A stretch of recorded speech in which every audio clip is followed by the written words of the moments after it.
Fena tuve mu kisaawe omupiira gugende mu maaso. Fena tuve mu kisaawe.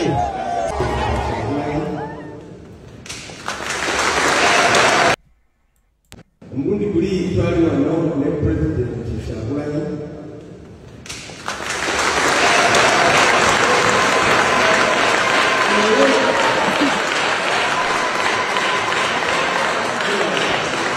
Enduru jogenze maaso n'okubeera ng'owulira bagikubidde musajja mukulu amanyiddwa nga Ssenkubuge oluvannyuma lw'okuyita Bobi Wine President. Ssenkubuge y'omu ku bantu abali ku TV nga programu gy'akola yeesinze okutyoboolebwako erinnya Bobi Wine, erinnya Robert Kyagulanyi Ssentamu. Kinajjukirwa nti akola n'omukyala amanyiddwa nga Nakanguubi Jennifer Furufiga. Kale nno baabadde mu church St. Agnes wakati mu kujjukira n'okusabira omwoyo gw'omugenzi Paul Job Kafeero. Omukulu n'agamba nti President kino nno enduulu yavuze. Ne tugenda beera nga tutunuulira bingi mu bye tugenda okutunuulira olunaku olwaleero. Bobi Wine abadde mu bitundu by'Ebugwe erisaidizeeyo, so nga ate njagala beera nga nkutegeeza gye buvuddeko looya w'Erias Luyimbazi Nalukoola era nga looya wa NUP wa Robert Kyagulanyi Ssentamu abangi gwe muyita looya wa struggle yaliko ku mukolo ogumu. Omukolo guno ne bamuyisa si bulungi. Lwaki? Kubanga yayogera ku linnya Bobi Wine. Bwayogera ku linnya His Excellency, omusajja n'avaayo n'amuwambalira n'amugamba His Excellency tumanyi omu ye Mwami Museveni. Kino kyalabika ng'okumuswaza naye avuddeyo n'abaako obubaka bw'atuwa. Mu ngeri emu tugenda wuliriza ku bigambo by'omukulembeze byayogedde e Nakawa olunaku lwabadde lwajjo ne bwe tugenda beera nga tubiwuliriza. So nga mu ngeri emu eggwanga Uganda njagala kutegeeza nti amagye ga Congo gakutte amagye ga Uganda n'eggwanga erya Kenya mu North Kivu. Kakati bino bagenda binnyonnyola batya abakulu ba wano. Zikiriza nkubuuzeeko nti osiibyeyo otya wenna gy'osinziira okubeera ng'otugoberera abali mu bitundu by'ensi eby'enjawulo. Guno mukutu oli ku DPTV Uganda wa video yaffe like yakatwegattako nga gwe mulundi gw'osoose okubeera ng'olaba omukutu guno. Genda maaso n'okubeera ng'ate osubscribinga. Nzikirize watali kulira yadde akadde tutandikirewo. Tugenda tandika n'ebigambo oba oliawo ebya His Excellency Robert Mitembo Kyagulanyi Ssentamu bwe babadde wali mu kujjukira omwoyo gw'omugenzi Prince Paul Job Kafeero. Ssenkubuge we yaviiriddeyo n'agamba nti owaaye Mr. President katusooke ndowooza tulabire ddala aka Charles James Ssenkubuge then tweyunge ku k'omukulembeze. Alright. Mgundi kuli twali wano ne President Kyagulanyi.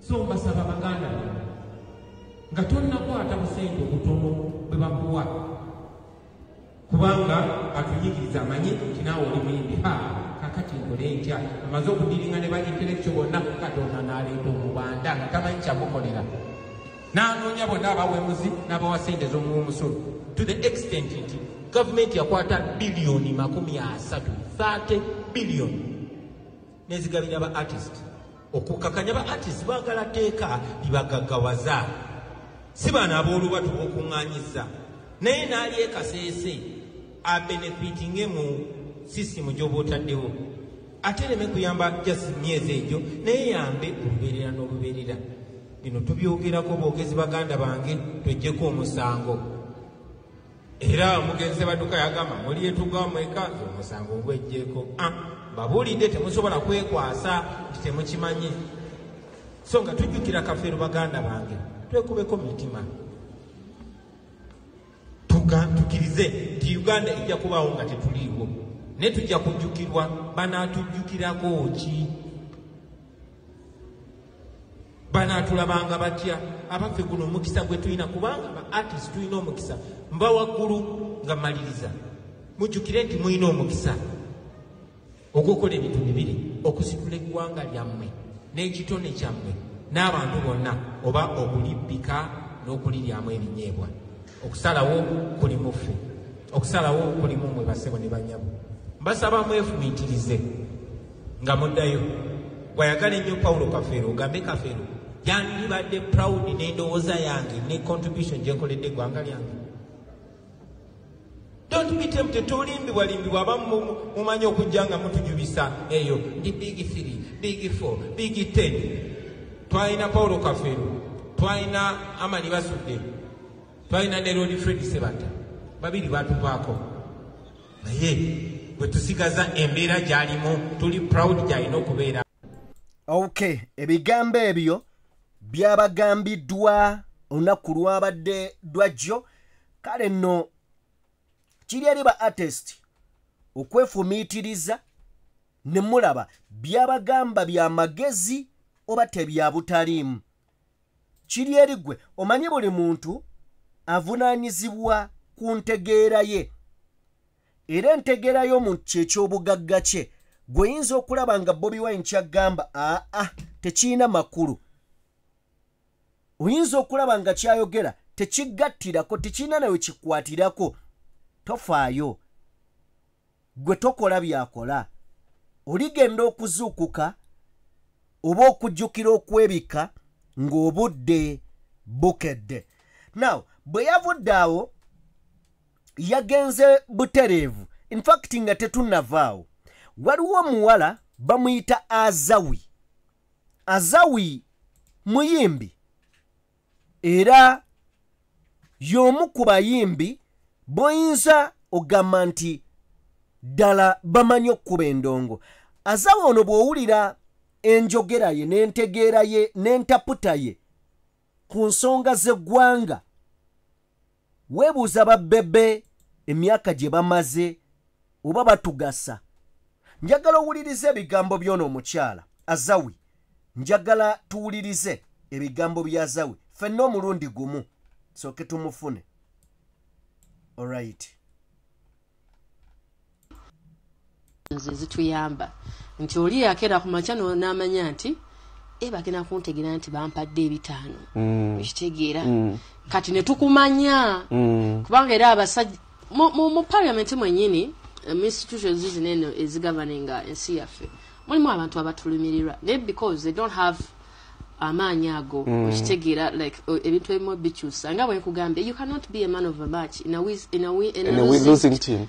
This country's governance is losing. Like according to that interview, because I remember I did it on the first January at Wali Eriku Paya 1, and Bebe Cool says you were speaking out of a very uninformed place on what's going. I'm actually quoting the words. You were speaking from an uninformed place.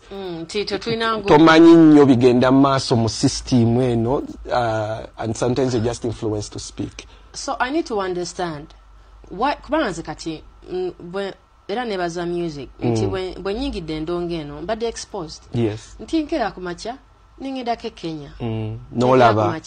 Nogedako Rwanda, nokera ku makya nogedako Tanzania, and so many other countries. Why are they doing better than us?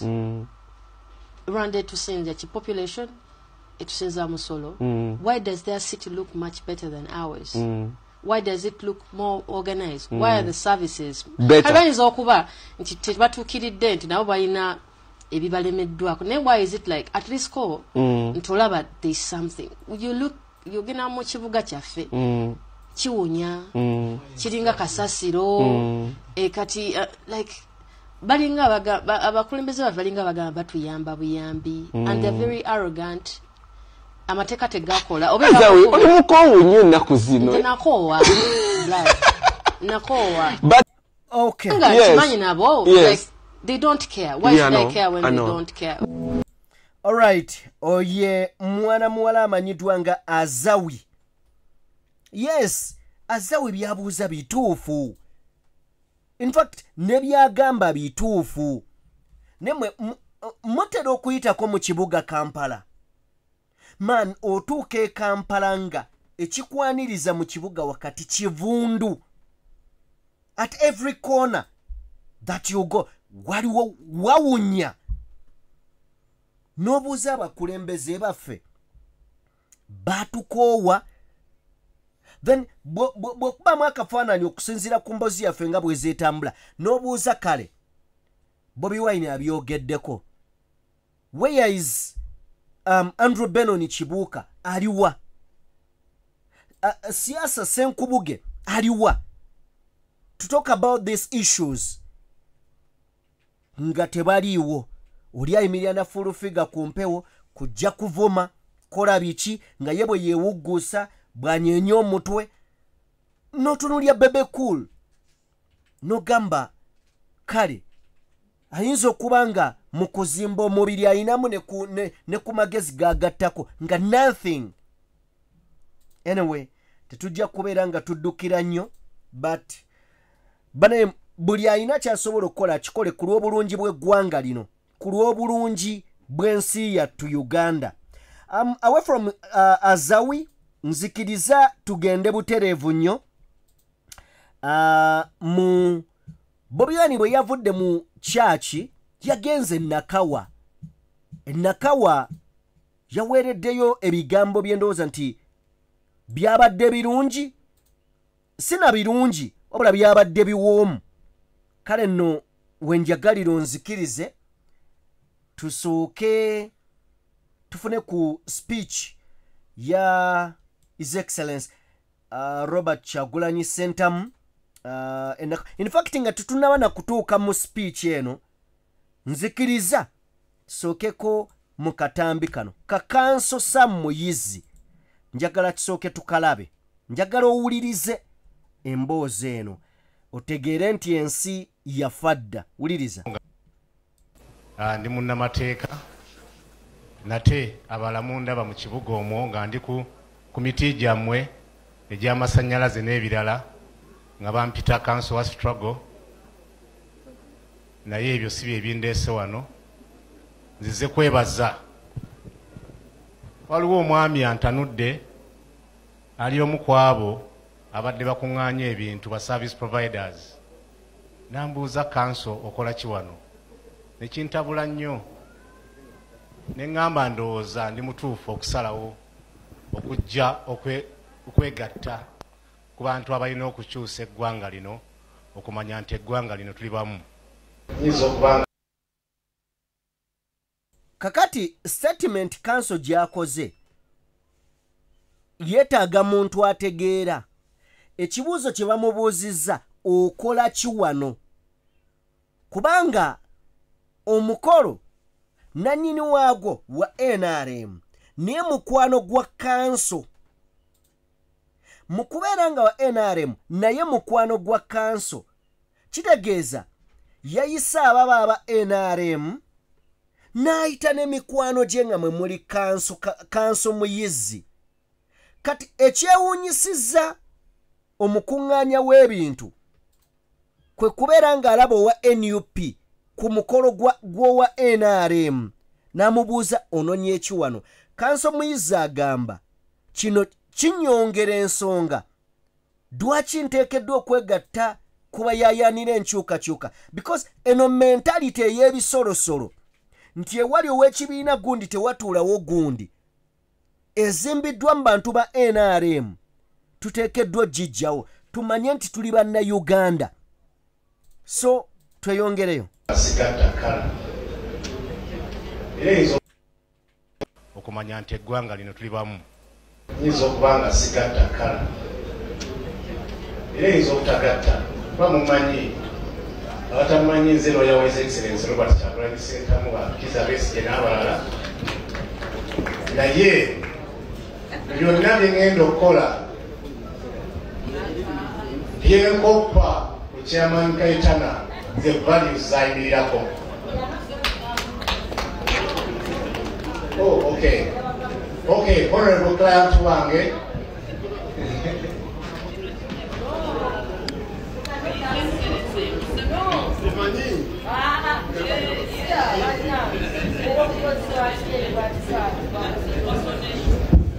Anchimenyewo. A point of information. His Excellency Yomu Yekapu the Dura Museveni. Total on the Corona. Thank you, Brigadier General. I'm sorry, I'm deeply sorry. He has said sorry. Okay. Embeera ebaddewo ogirabye. Deka nkutereyo akatambi. Bw'oba tunuulira okuviira ddala wano, Kanso Muyizi agambye ti nze lawyer wa His Excellency Robert Kyagulanyi Ssentamu. Bw'amaze okukyogera waliwo azze n'amukuba akaama. Okay, n'akitegeera omukolo ne gugenda. Naye kijjeeyo omusajja omukulu n'akwata akazindalo n'akakubakubako bino ebyekyalo kwegamba alagidde ddala nti mujega. Anyway, n'okutegeerako kutono nga bwe tugenda okubeera nga tukalaba wano. N'akubakuba akazindaalo tamanyi nawe bakateekako alaga obuyinza. Okitegedde? A point of information. His Excellency Yomu Yekapu the Dura Museveni. Total on the Corona. Kakati tunuulira oli Kanso Muyizi azze n'ayogera abantu babaddoke oba baalyokke. Naye eyakyankalanya omukolo ye yeefudde nti yayagala nnyo mwami Museveni. Ekigambo His Excellency simanyi oba abantu bamanyi kye kitegeeza. Oba balowooza nti nakyo mwami Museveni yaki-owuninga. President asobola okubeera omuntu yenna. Asobola okubeera president wa club. Asobola okubeera president wa anything. Kati onaakulaga nti anyiize nnyo. Naye njagala olabe reaction eya omugole. Era ombuulire kuba naani yali atta omukolo gwa munne. Because Kanso Muyizi bw'amala okwogera, people were okay. Baali okay. Tebalina buzibu. Bayinza okuba waliwo bekyali kinyize, but omukolo gwali gutambudde nga tewali chaos yonna ezzeewo. Naye ono bw'amala okukwata omuzindalo akyankalanyiza kwega yalaga obusiru bwe bwonna. Yabwoleka kyokka ng'ate mbu w'amaanyi.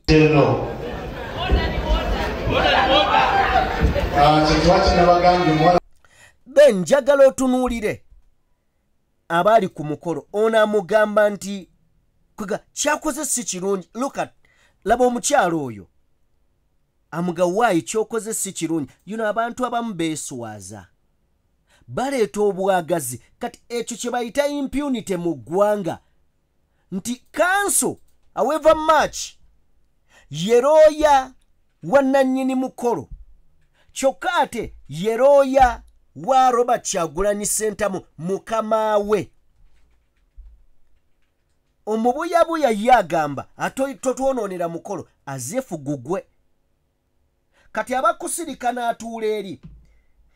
Yes, kale tugambe nti tebakyagadde ne badde ebbali ne bamuga Kanso Muyizi. Nno bw'oba ozze ku mukolo bwe guti ne bwe guti wandikoze bw'oti abino tuwandi abantu ne batamanya kwega notakozinga chaos. naye olw'okubeera nga bali mu buyinza olw'okubeera nga b'amaanyi na buli wamu baagala balage nti mwami Museveni ye buli kimu. No, kanso omuyizi looya wa Robert Kyagulanyi Ssentamu at the same time mukama we mu kibiina. So olunaku olwaleero kanso muyizi in fact nga tetunnaba yeetonda. Okwetonda tekwali kikolwa kya bujega. Okwetonda kwa kanso kwali kukakkanya atono omusiru. Musonyi okozesa ekigambo ekyo. Kale omunafu w'okutegeera n'alaga owaaye nze kanzikakkane however much gw'olaze amaanyi ne kanzikakkane ku lw'obulungi bw'omukolo gw'abandi guleme kwonooneka. Kuba kati lowoozaamu kanso muyizi naye abeera gamba nze oli ye mukama wange n'atakkakkana gamba nti bannange sorry kyekyandibaddewo mukolo gw'abano kufa mbaga y'abaana kufa naye nga lwaki efa kubanga olw'omunafu w'okutegeera ayagala okulaga obuyinza. So wano waliwo ayina okubeera nga kakkana not because oli gwe bakakkaniddeko ategeera nnyo wabula ku lw'obulungi bw'omukolo ne bano abaabayise. So kanso wano yeetonda wabula olunaku olwaleero avuddeyo n'atunnyonnyola kyekyaliwo na kiki ekyalowooza. nsonyiwa kirimu mu mutwe gwange saagadde kire ng'omuntu omugezi yabagamba nsonyiwa not because ono eyakwata omuzindaalo ategeera nnyo kwana obubonero obulaga nti tategeera kubanga tamanyi na muzindaalo we baguteerako. Okitegedde n'akubakubako biri eby'omukyalo eby'abatamiivu beeyo. Ekitegedde bantu bali ku mukolo oli musajja w'amaanyi oyina emmundu otamidde. Kale tuwulirize kanso muyizi naki kyannyonnyola wano. Ogende mu bende n'emityana abantu bangi nnyo bataddeko ebisangosango ne batwala mu kkomera bawali mu kkomera ne bawamba ettaka lyabwe.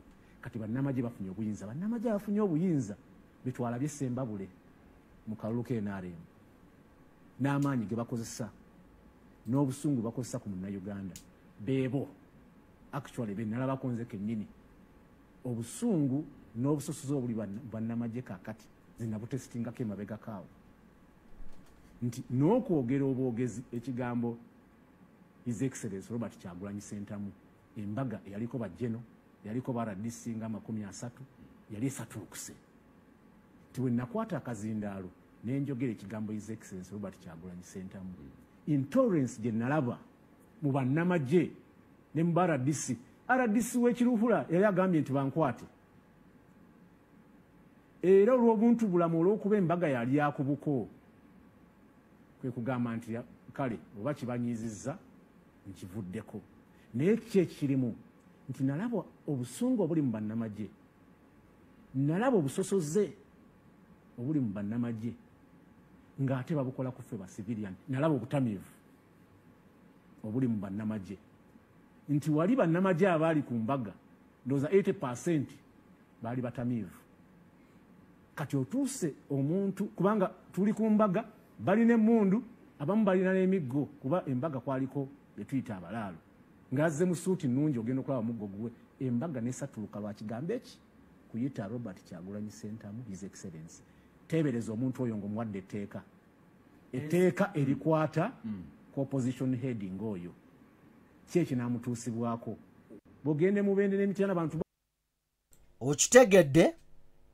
So wanaakunnyonnyola beebo abantu baffe betulina abafuga eggwanga lino beebo abafuga eggwanga lino babeera ku mikolo batamidde eryanyi balyeyita era baliwulira na buli kintu bakiowuninga.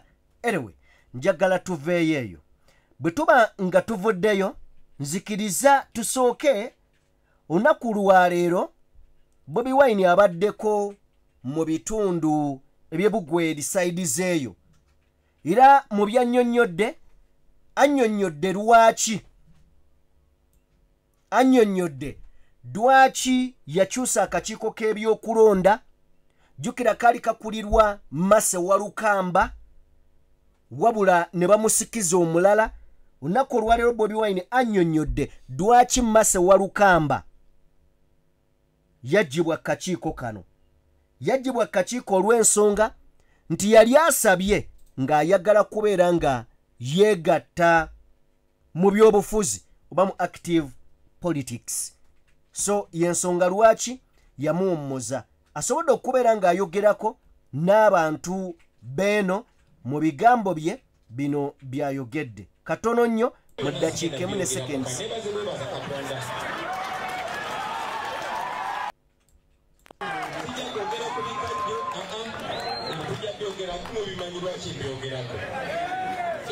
N'abaana be bawamba mugiyobole bamuwamba eddo naye naye kijja mwogerako kuba kiyinza okuba kinyiiza. Kijja kwogera ku bisenyi bibatutte nga tetukimanyi nti omuceere bawulima mu bisenyi naye tuyinza okuyigiriza abantu baffe engeri gy'okukozesaamu ebisenyi ebyo ne bitadegradinga environment naye nga nabo basaba ebingira ku bugagga Katonda bwe yabawa. Ennyanja bagikozese eba benefiting nga bajjajja baffe bwe baakolanga nga tebagyonoonye naye ate nga tebagibagobyeko. Ebyo byonna sigenda byogerako kanebaze bwebaza Katonda.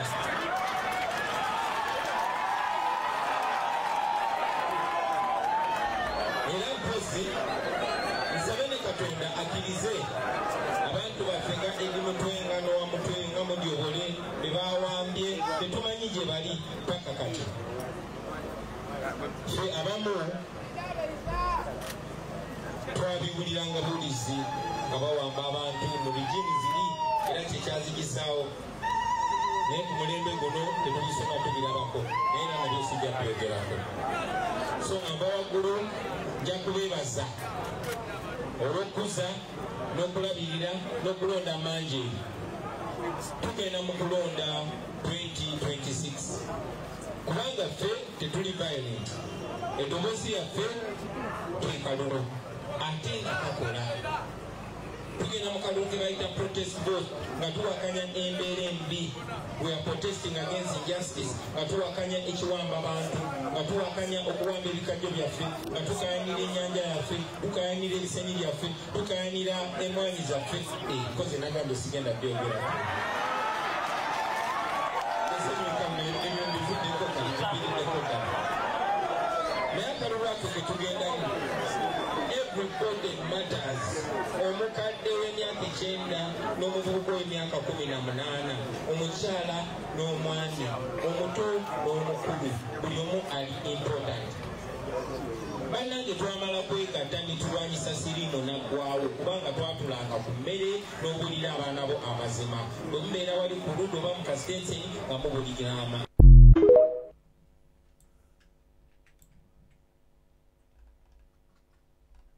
Abantu b'Nakawa obako obusooka mwe abantu b'Nakawa mwe abantu b'Nakawa ffe tubakulembera naye amaanyi gaffe gali mu mmwe. Buli kye tusobodde okukola buli kye tusobodde ababali awo abalwana mbastopinge immediately. Oyo alwana ne munne mukwate omutege on the side ezo simpisa zaffe at all. Okay? People power! Power! Bwe tuba twawa obubaka bw'okwenunula n'obalabayo omuntu akola effujjo omanya oyo bamusindise atonenera ekifaananyi. Tugezaako okununula ggwanga lyaffe naye abatunyigiriza bagenda mu buli geto nga balaba abageto youth ababonabona ngaffe nga babakozesa ate okutuza emabega. N'ensonga eyo omuntu gw'olaba nga talina disipulini oyo aba awagira nakyemalira. Tetwajja okubakulembera okubatwala mu Uganda empya. Badde ndi bagamba abantu b'Nakawa buli gye tusobodde okukola tukikoze olw'amaanyi gammwe. N'olw'ensonga eyo temulekerawo okutuwagira, temulekerawo okuwagira people power, temulekerawo okuwagira NUP. Bangi nnyo abeesimbyewo eyo n'abalala bagenda kujja. Omulundi guli twali tulonda ani aliwo. naye kati tulina abantu bangi ate nga basaanidde ate nga balungi naye buli kifo tujja kubeera ne kandidate omu tugenda ba screeninga tetugenda kugwira bugwizi nti kati ani aliwo wabula tujja kufuna omuntu ng'alina obusobozi ate nga tusobola okumwesiga nkiddamu twagala nammwe bwe mutuukayo mulonde omuntu okusooka ng'alina obusobozi ekyokubiri ate nga kikulu nnyo nga musobola okumwesiga kubanga tusanze abantu bangi nnyo nga bagezi nga bayivu naye nga nakyemalira bakozesa kino tekigendamu omwaka ogujja bakiyita protest vote kandidate bwe tunabasindikira tugenda musindikanga fayita tugenda musindikanga komanda ekyo kigenda kubeera okwetoloola eggwanga lyonna nga nze ngenda okulembera ejja eryo nga ekigendererwa kyaffe kyakubuunika Yoweri Kaguta Museveni ate nga tugenda kikola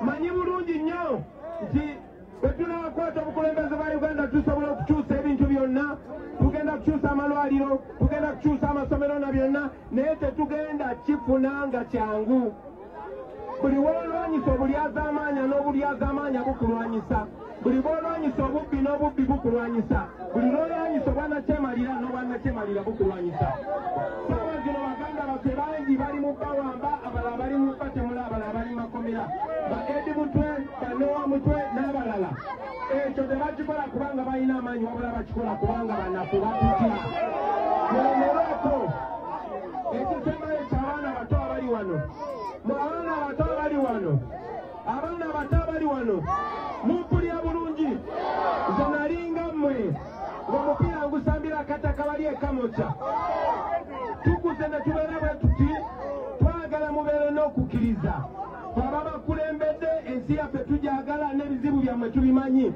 tugenda kukyusa Uganda eno mugenda kusoma ate mufune emirimu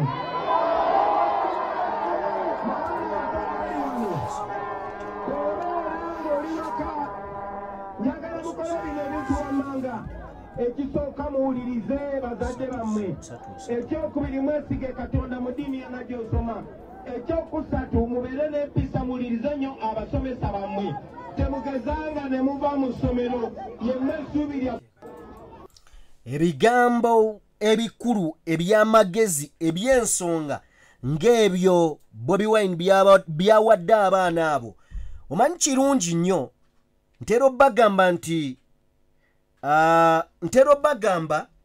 nti abaana abo ababadde banyoomebwa abaana abavudde wansi ne balinnya amadaala ng'ensi eraba oba nga abantu balaba be bokka abasobola okuyimirira ne bagamba nti naawe osobola kubanga bo baba bakimeekinze ne tebakulimba tosobola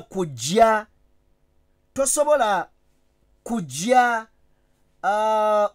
mazima oba tosobola kujja kyakulabirako ku muwozi hawu otya kati agenda kunyumiza nti yabonaabona n'ayita mu nnaku n'amala n'afuuka kyali agenda kunyumiza nti toba nnyo ye yatobawa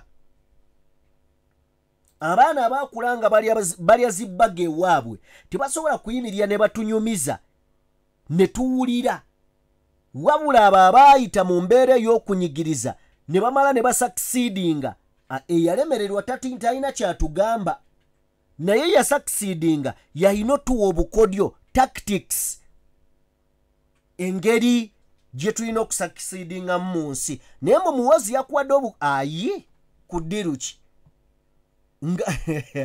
tekisoboka kikafuuwe erewe kale njagala kubeera nga nvaayo eyo bwe mba nga nkugjeeyo nzikiriza nkwolekezeeko munda mu ggwanga lya Congo Democratic Republic of Congo okusinziira ku mawulire ge tugenda mu maaso n'okuba nga tufuna bino bye gatugamba DR Congo military released viral video reportedly showing Uganda's UPDF and Kenyan KDF soldiers captured in South Kivu. Government ya Uganda yatugamba nti tebalinayo basirikale eyo.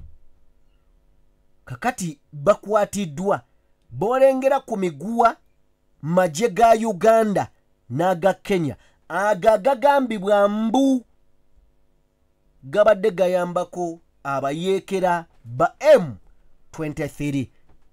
Kakati eggwanga erya Congo libakutte ne libateeka ku miguwa ne bagamba mugende wammwe. Babasiba bebasibisiza ebyayi bebasibisiza ebigoye mwenna mudde wammwe gasiya. Kakati wano bagenda tugamba ki? Njagala oba tufune ku maloboozi. That is bwembanga nsobodde katufune ku maloboozi.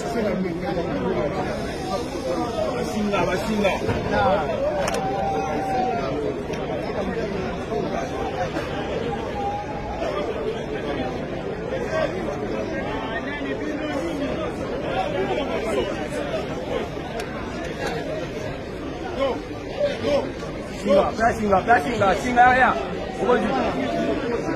Singa busara pita kuna.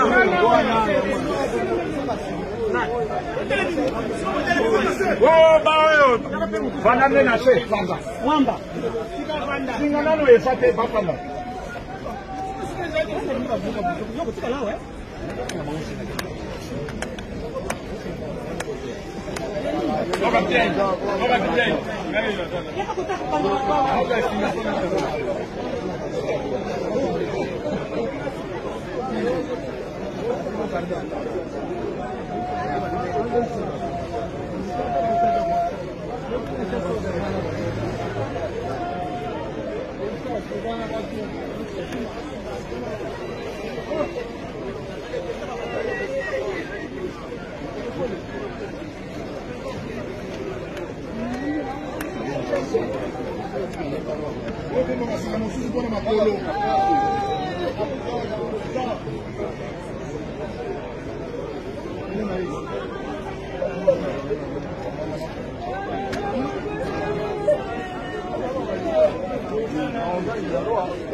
Bonna bogenda maaso n'okubeera ng'olengera ku ttaka bajaasi baggwanga lya Uganda eggye limanyiddwa ng'erya UPDF.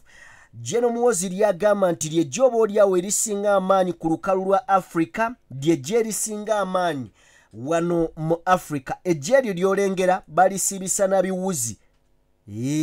Babakwatidde mu ggwanga erya DRC, Democratic Republic of Congo, eyo mu kitundu ekimanyiddwa nga South Kivu.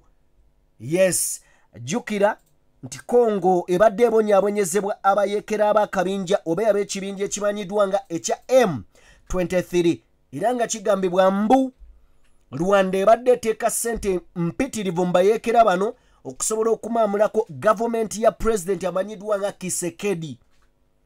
Kakati emmundu ebadde ng'esekebbuka n'ebbanga lyonna okutuuka weringa bwe yakkakkanamu ng'amawanga ag'enjawulo gavuddeyo ne gabaakinga eggwanga erya Democratic Republic of Congo oba olyawo n'endagaano gye yakola n'eggwanga erya America mwe yagambira nti tugenda bbawo eby'obugagga singa mututaasa ku kabinja kano.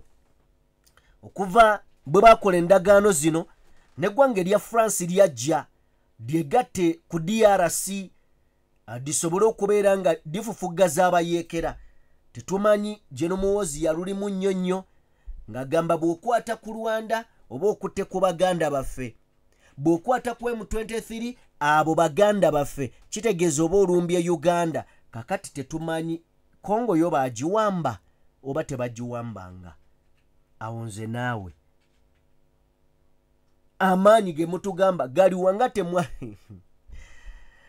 kale kambateere wano mukama katonda abakuume mubeere bulungi sefiringa bulungi bye byaddala ne bwe mulaba nga leero ekituufu tubateeredde emboozi leeti nnyo kati eno simanyi mugenda giraba leero bamujja giraba nkya kyonna kye kiri but siri bulungi sefiringa bulungi siryokke mujja kutusaasira mujja tusonyirayo paka nga tuteredde kisenyiga kinkosa era kimbala embiriizi munzikirize mbateere wano lugaba nyini byonna takuumira mpeera abankuumire mubeere bulungi mweraba.